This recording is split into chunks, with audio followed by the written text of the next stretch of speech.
Quer boa noite engraçadinho? Vai no outro vídeo do Barcelona. Lá eu já dei boa noite. Boa noite para você que não quis ver o vídeo do Barcelona. Bora, meu povo! Eu vou falar um pouco da primeira fase da Liga dos Campeões, o que esperar do sorteio na segunda-feira. Decidi, Café com Beckler será sobre o sorteio da Champions. Talvez eu faça um outro vídeo depois analisando os jogos que eu assisti no final de semana. Antes de mais nada, Borussia Dortmund, Paris Saint-Germain. Foi um jogo extremamente irresponsável pelo lado dos dois times. Uma trocação de golpes vertiginosa, assim, dá um pouco de cansaço de ver quantas idas e vindas no jogo. Me surpreende muito esse Paris Saint-Germain do Luiz Henrique, que não tem absolutamente controle das partidas, entra em toda a trocação de golpe que ele pode, em um técnico formado em escola e que se caracterizou na seleção da Espanha no Barcelona por tentar controlar os jogos mais na seleção da Espanha do que no Barcelona, porque no Barça ele tinha o trio MSN e ele queria que a bola chegasse rápido aos atacantes. Entrou com o Lee e não com o Ugarte, coisa que eu não gosto, não gostei. Quem sou eu para saber? O Luiz Henrique sabe mais do que eu, porque com o Ugarte poderia liberar mais Vitinha e Zaïre Emery para se aproximar dos três atacantes e ter um pouco mais de controle de jogador perto dos zagueiros para ajudar. Se defende muito mal o Paris Saint-Germain, brincou com fogo até o último minuto da partida, porque sai jogando mal, se defende mal, perde muitas bolas, mais um gol em bola perdida na saída. Os jogadores não sabem, acho que não são jogadores talvez para fazer esse tipo de jogo, mas é o que o Luiz Henrique quer, então talvez ele tenha que ou ensinar muito ou daqui a pouco mudar o elenco, porque jogo tras jogo, contra o Newcastle foi assim, contra o Dortmund foi assim, contra o Mônaco no Campeonato Francês foi assim, em outras partidas, o Paris Saint-Germain erra demais na saída. Então é um caos na defesa, mas é um caos do tanto que cria também no ataque. Foi um dia pouquíssimo inspirado do Kolo Muani, do Barcola, o Mbappé teve uma chance clara, também a bola acabou não entrando, o Lee teve mais uma. Cara, os sites de estatísticas dão 5 chances criadas claras pelo PSG. Eu acho que foram mais, tá? Assim, a minha conta pessoal foram mais chances perigosas que o Paris Saint-Germain criou e que não conseguiu concluir. O Dortmund também teve as suas. Eu acho que as do Paris Saint-Germain mais claras. Para mim, um grandíssimo jogo do Mbappé. Acabou que ele não teve uma participação direta, né? Assim, não marcou e tal. E quase que o Paris Saint-Germain é eliminado e ele sentiria muito por isso. Teve um gol anulado por meio corpo, mas o Mbappé jogou demais. Ofereceu perigo, chamou o jogo. Teve uma bola que o Schulli tirou em cima da linha. Teve um gol anulado por muito pouco. Teve bola que passou muito perto da trave. Teve jogadas que ele criou para os seus companheiros, por exemplo, uma para o Kolo Muani no primeiro tempo, de um passe em profundidade.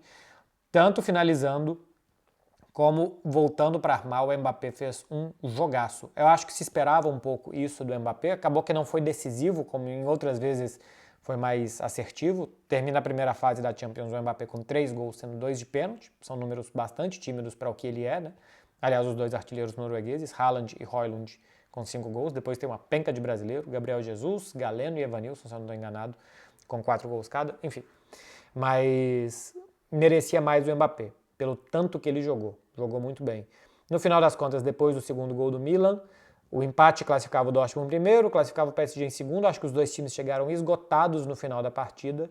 E aí teve um pouco mais de pausa. Mas assim, só nos últimos 5 minutos, ainda assim com um susto aqui e ali, o jogo teve alguma pausa, porque foi um cai lá, sem parar.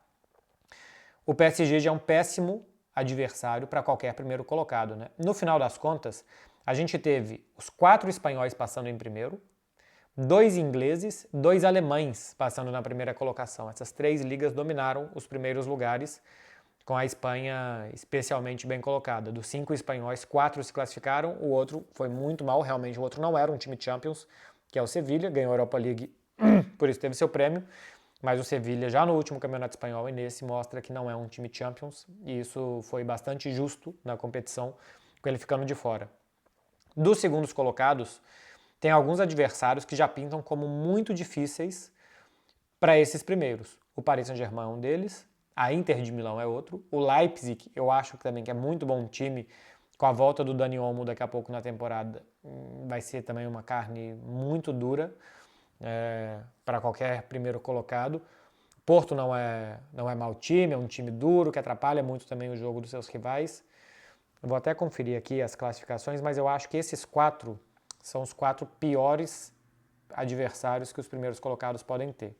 Deixa eu ir aqui grupo por grupo, vamos ver. Bom, o Copenhagen fez uma muito boa primeira fase, né? Copenhagen perdeu um jogo do Bayern de Munique 2-1 que não merecia perder, empatou um outro 0-0 segurando muito bem, ganhou uma, perdeu uma do Manchester United, e contra o Galatasaray ganhou uma e a outra estava ganhando de 2-0 até o finalzinho, quando permitiu o empate. O PSV, que passa em segundo do grupo do Arsenal, esse sim, a Eredivisie é uma liga mais secundária e tal. O PSV do Super Luke de Jong, esse pode ser o melhor adversário para os segundos colocados. O Napoli, que passa em segundo colocado do grupo do Real Madrid, faz uma temporada que talvez agora com a mudança de técnico melhore, mas é um time em queda individual de alguns jogadores, como o Kvaratskhelia, por exemplo. Já falei da Inter de Milão, a Lazio também não faz uma grande temporada, um time que seu melhor jogador, o Ciro Immobile, já tem uma idade mais avançada. Falei do PSG que é duro, do Leipzig que é duro e do Porto que é duro. Então, no final das contas, Lazio, Napoli e PSV, Copenhagen são os bons adversários que alguém pode encontrar na próxima fase, né? Nas oitavas de final.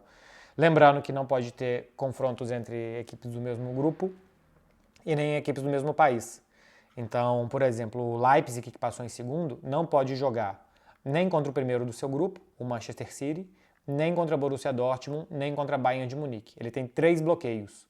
Sobra para ele os 4 espanhóis e mais quem? O Arsenal. É quem sobra para o Leipzig enfrentar. De resto, existem poucos bloqueios, porque a gente teve os italianos passando em segundo, um francês, um português, um holandês, tudo passando em segundo. Então, basicamente, são o Leipzig que tem esses bloqueios, e de resto são os bloqueios de grupos, né? O Porto não pode pegar o Barcelona, o Napoli não pode pegar o Real Madrid, o Copenhagen não pode pegar o Bayern de Munique. E por aí vai. Então o sorteio está bem aberto na segunda-feira. Dos primeiros colocados, meu povo, cá entre nós, Barcelona e... quem mais? Barcelona e Borussia Dortmund são os bons primeiros colocados para alguém pegar, né? Você pega, por exemplo, a Lazio, ou o Napoli, ou a Inter de Milão. Pegar a Inter de Milão, que pode pegar qualquer adversário menos a Real Sociedad. É melhor pegar o Barcelona do que o Atlético de Madrid, do que o Real Madrid, do que o Arsenal, do que o Manchester City, do que o Bayern de Munique.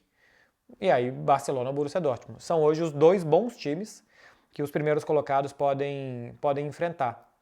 Para a questão de coeficiente, os 4 classificados para a Espanha é muito bom, porque se ganha uma pontuação extra se classificando para as oitavas de final da Champions, porque para a próxima Liga dos Campeões, os 2 melhores coeficientes desta edição vão garantir 2 vagas a mais. Então, com a Inglaterra, por exemplo, perdendo o Newcastle e Manchester United, a Espanha pode se dar bem nessa. A Itália passou com 3 também, né? Passou com a Inter, passou com a Lazio e passou com o Napoli, 3 em segundo, mas ainda continuam vivos. A Alemanha tem 3 classificados também, eles também podem se dar bem. Enfim, está aberto, mas a Espanha com 4 pode se dar bem.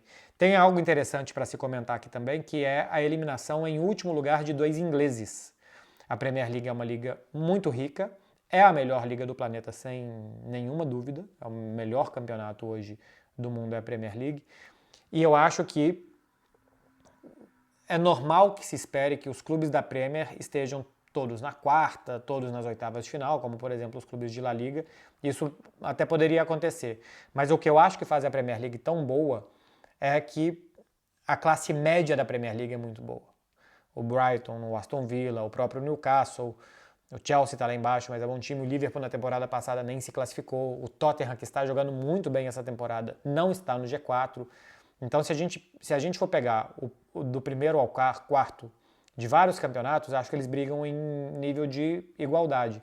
Mas se a gente for pegar do 5º ao 11º da Premier League com das outras ligas, eu acho que os times da Premier League são bastante melhores do que a classe média dos outros países. Eu acho que é nisso que se reflete a boa qualidade do campeonato inglês, né? Existe um equilíbrio ali de força, de investimento, de capacidade entre os clubes, e que talvez não se note sempre nos principais candidatos e tal, embora o atual campeão seja o inglês. Na temporada anterior o Liverpool foi vice-campeão, antes do Liverpool ser vice-campeão para o Real Madrid, qual final que a gente teve? Que eu já nem me lembro mais. Foi Chelsea e Manchester City, né? 2 ingleses, aí depois teve aquela final do Covid. Antes disso tinha tido Tottenham e Liverpool, então assim, a gente tem visto muitos ingleses chegando nas finais, ingleses ganhando a Premier League, o Chelsea ganhou, o Manchester City ganhou, o Liverpool ganhou, tudo isso de 2019 para cá, foram 3 diferentes, com alguns vice-campeões também, mas os times eliminados, eu acho que é porque é um campeonato muito equilibrado, que às vezes você se classifica no G4 da Premier League e não consegue manter o ritmo na temporada seguinte. E é um campeonato que, se tivesse mais vagas na Champions, certamente os times fariam melhor. Assim, se a Champions fosse um campeonato de 10 times de cada grande liga, 10 times da Espanha, 10 times da Inglaterra, 10 times da Alemanha, 10 times da Itália, 10 times da França. Um campeonato de 50 times desses 5 países. Certamente os times da Premier League eu acho que levariam vantagem em cima dos outros, porque o que faz a Premier League ser tão boa é um equilíbrio entre vários bons times.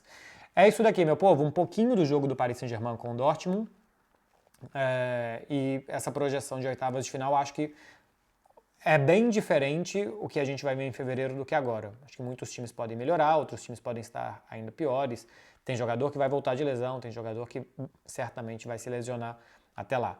Na segunda-feira tem o sorteio, às 8 horas da manhã do horário de Brasília. TNT e HBO Max vão transmitir, começa meia hora antes, transmite bastante tempo depois, muita repercussão do sorteio. Nós correspondentes aqui nas nossas praças repercutindo isso e também no estúdio, todo o nosso casting, entrevistas e convidados. Enfim, acompanhem com a gente. E na segunda-feira eu faço um vídeo mais específico sobre cada confronto que a gente vai ter nas oitavas de final. Tá falado, meu povo? Por hoje é só, né? Teve vídeo do Barcelona, tem esse vídeo aqui também. Então, curte isso daqui também se você chegou até aqui. Se não é inscrito, se inscreve. Na sexta-feira eu respondo as perguntas de vocês, talvez com algumas dúvidas do que eu não tenha falado aqui nessa semana de Liga dos Campeões. Juizinho, meu povo. Valeu, hein? Até mais.